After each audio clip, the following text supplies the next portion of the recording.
You said Jeffrey Epstein committed suicide. People don't believe it. You know a suicide when you see one, and that's what that was. He killed himself. You want me to get? I've seen the whole file. He killed himself. He's seen the whole file, which is either honest or it's Bongino putting up whatever his reputation is supposed to be in defense of this cover-up. Now, Kash Patel, I find a little bit more trustworthy. When he says he's seen it and he's looking at the camera like this, he's seen some stuff, man. You can trust that face. But anyway, the issue is that they said that last year. They were trying, remember, to put this all to bed. They didn't want you to ask any questions. They didn't want any more investigation. But more and more evidence is coming out implying that perhaps Epstein didn't actually kill himself. And it looks like it might have been the FBI that helped to cover it up. Now, we're going to jump through some of the evidence that we have. There's a lot of lingering questions as these documents have come out. But first, we're going to start with the infamous missing minute of jailhouse tape. Remember, there's a minute missing from the tape they put out, and Pam Bondi tried to lie and say that every jailhouse tape is missing a minute, and then it turns out that's not true, and also it was missing more than a minute. So we're gonna get into all this, but let's jump into this video. Can you say why there was a minute missing from the jailhouse tape on the night of the set? Yeah, sure. If Could I just interrupt for 1 second?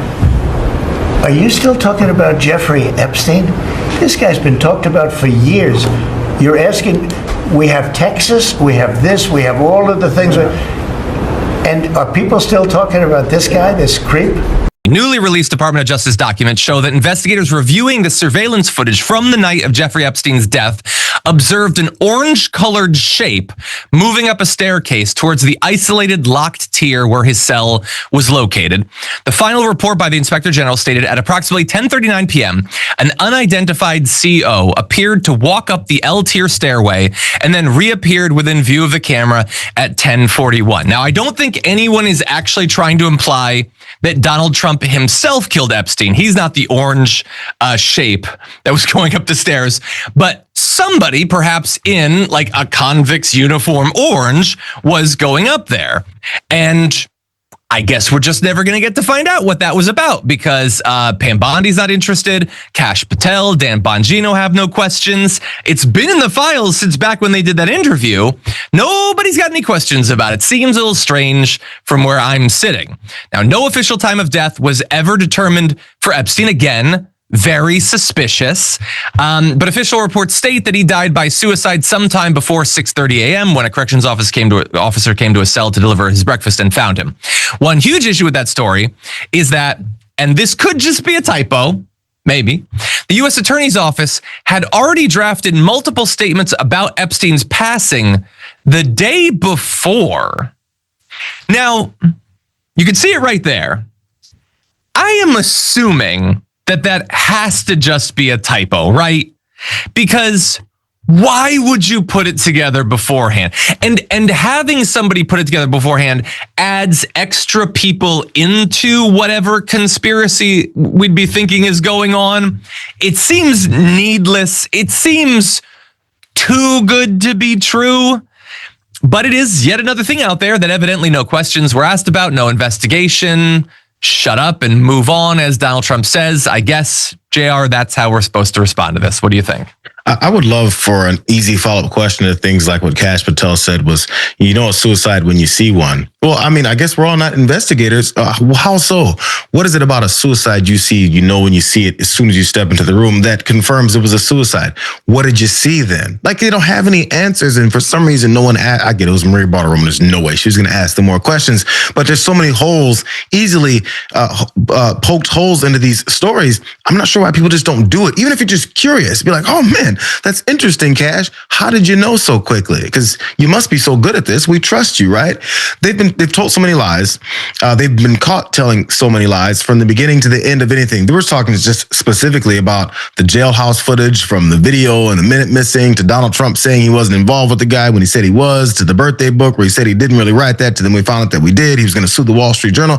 Like, it's countless levels of lies. From the first one you tell, it very obviously shows that you were lying about this piece of information. What leads us to continue to then, after you speak about this same subject again, to not have the first thought in your head is, yo, they lied about this before. They're liars. They're probably lying right now. Why do we have this re-up in some kind of confidence in their ability to lie?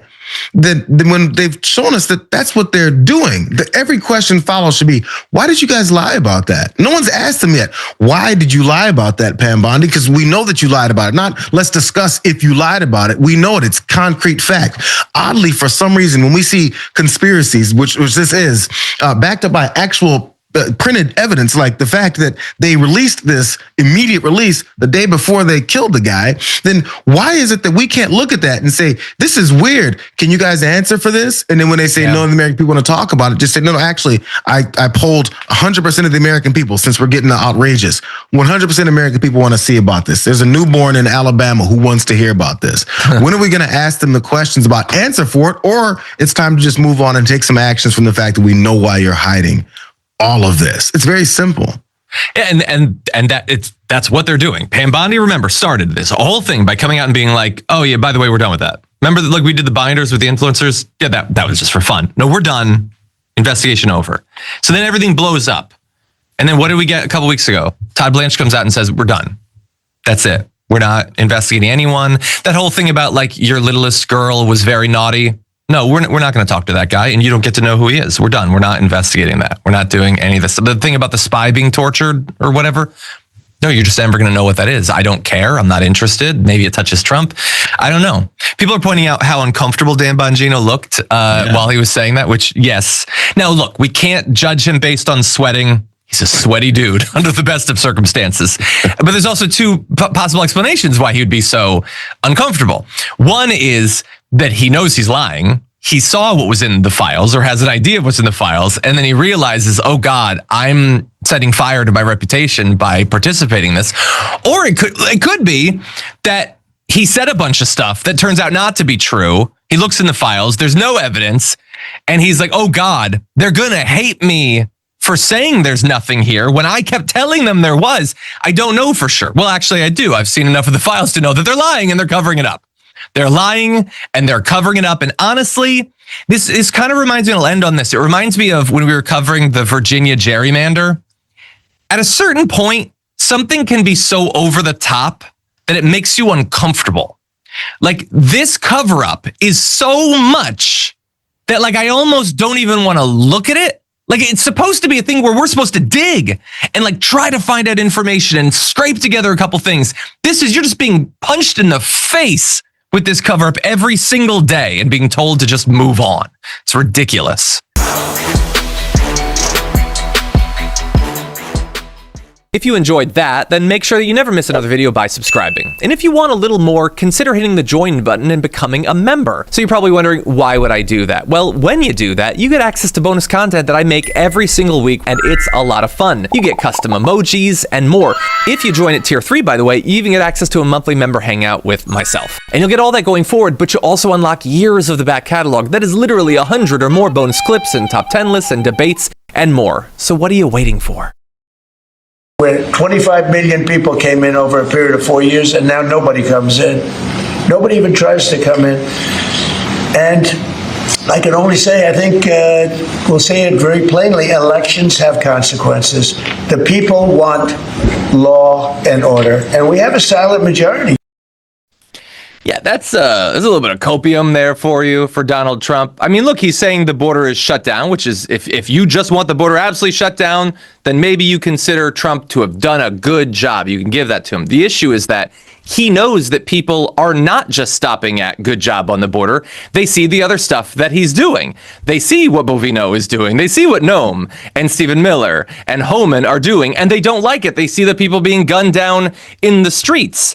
And I don't think he's bragging internally about the silent majority. I think he's worried about the vocal majority that doesn't like him in general, and especially on immigration. Now, we're going to get to some of the most recent data, but first, here's a little bit more from that appearance. You know, we have a silent majority of people. They don't go and riot and everything else, but they like what we're doing. They like having a safe city. I get calls every single day. Every person I see working in the White House, people I don't know, many people work here, and they say, I'd like to thank you, sir. Why? You've made Washington so great. We walk to work. Yep, they just line up, big, strong, burly men, and they have tears in their eyes as they say, "Sir, you've done a great job, sir." Who's buying this, man? Who is buying this? Anyway, we know 39% of Americans approve of the job that Trump is doing on immigration. That's down 2 points just from earlier this month. 53% disapprove. That's 39%. That's still a good chunk of the country, right? Right? Well, 25 to 30% of that are never going to be against anything he does. If he came in and knocked all the members of their family over the head with a baseball bat, they'd give him a rousing round of applause. And so, of the percentage that can actually be convinced, a lot already have. But he doesn't want to admit it. And I get it. He can't take ownership of the mistakes that he's made. He can't acknowledge the failures of his administration, but they are adding up and we are all seeing it, by the way. Obviously, most recently, the brutal, needless murder of Alex Preddy is on a lot of people's minds. We actually have a small update on that. The identity of two of the federal agents who shot Alex have now been revealed. That is Border Patrol agent Jesus Ochoa and Customs and Border Patrol officer Raimundo Gutierrez. We know a little bit about them. They've been in CBP since 2018, the first, and 2014, the second. The second guy is assigned to a special response team, which conducts high-risk operations like those of police SWAT units. And I really worry about his ability to do that job, considering that when he just comes across a guy on the street, he ends up gunning him down. I don't think we should put him in any high-stress, tense environments. But anyway, both of the men apparently are from South Texas. And so, like they've done in other cases, they take these, what are probably very conservative South Texas men, they send them these blue areas, and then they just let them run amok, murdering people. And that's what they did. And I just want to briefly jump ahead to save a little bit of time. I saw this tweet from Hand Banana. Just the irony. The year is 2026. Two federal agents named Ochoa and Gutierrez shoot a white Midwestern guy open carrying. You'll never guess which political coalitions line up on each side. And yeah, now, of course, if you understand the politics of the Rio Grande Valley in Texas, you'd know that there are a lot of conservative Hispanic voters there, which is certainly true. But then I looked below that tweet and I saw this. It was very important to people on Twitter to point out, which I hadn't known, he's not actually white, everybody. White is something of a misnomer here, but otherwise, yes, it's a rather ironic set of circumstances. And then the parentheses, you get it? It's their way of identifying Jewish people. And then for the love of God, get it right, he's Jewish. This is just a reminder that if you are not currently on Twitter, there's no reason to go back because that's the sort of people that they have there. It's very important that you know Alex Preddy is not white, he's Jewish. These freaking weirdo anti-Semites. Anyway, JR, what do you think? Yeah, by the way, I guess a needless dismantling of Donald Trump's logic again. How is there a silent majority when you say people keep coming and telling you how much they love it? Is it silent or are they vocal? Because you're telling me that they're silent, but at the same time, they're vocally going to keep run up on you and tell you. Same thing that the same that the Border Patrol and ICE agents said. Every time we walk in the streets before we're throwing, tear canisters at folks, the people run up and say they love what we're doing. Are they there in the middle of these scenes of destruction and attack before they thank you so much? It doesn't make any sense. None of it makes any sense. Please stop listening to them. By the way, John, one disagreement with you. These aren't failures from Donald Trump that he has to admit to. This is what Donald Trump wants. Donald Trump watches these things and he loves them. Same way he watched his mob run up on the Capitol on January 6th. He loves this. This is what he thrives for. This is what he planned. This is what he told us during the campaign he wanted to do. And there's too many people who are now apparently figuring it out that when he said those words meant what he wanted to do. Lastly, though, I need for them no longer talk about how they're arresting terrorists, gang members, pedophiles, rapists, and murderers, because all those descriptions are incredibly accurate to what it is that they're doing. We have an adjudicated rapist in the White House. We have him covering up for the Epstein files for all these pedophiles that are in it, including himself. And we keep talking about how they're arresting all these folks. I really wish every time they mention it, someone says, well, that's kind of ironic, isn't it? Because you guys are covering for all of those things. We terrorized folks in the Caribbean waters, blowing up random people in boats and claiming that they were terrorists. We're killing people in the streets. We're murdering folks. And we've got gang members running up on people's cars, snatching them out, kicking in doors. And you got pedophiles that you're protecting. Please, every time you mention it, you should be embarrassed because somebody's going to bring up all of the filthy things that you're doing and the folks that you're protecting. I need this to become like our norm and stop letting these idiots change our our outlook and our reality that we're looking at in our faces. That's their objective. Keep saying it until we don't believe we're looking at what they're accusing.